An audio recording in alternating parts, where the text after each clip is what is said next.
How to muffle audio in Premiere Pro. Make sure to watch this video until the end so you don't make any mistakes.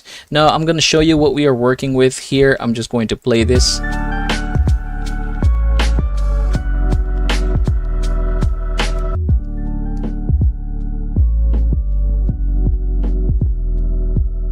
Okay, there you go. Now, in order for us to get this done, I want you to go over to the Effects tab and we are going to go ahead and look for Parametric Equalizer.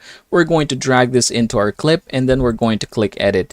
Now, I'm just going to toggle on the loop playback here, and here on the FX editor, we're going to click the presets and we're going to choose generic low pass. After which, we're going to go ahead and drag this one right here.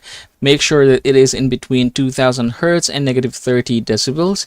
After doing so, you can go ahead and close this and then you can go ahead and play your clip. And that is how to muffle audio in Premiere Pro.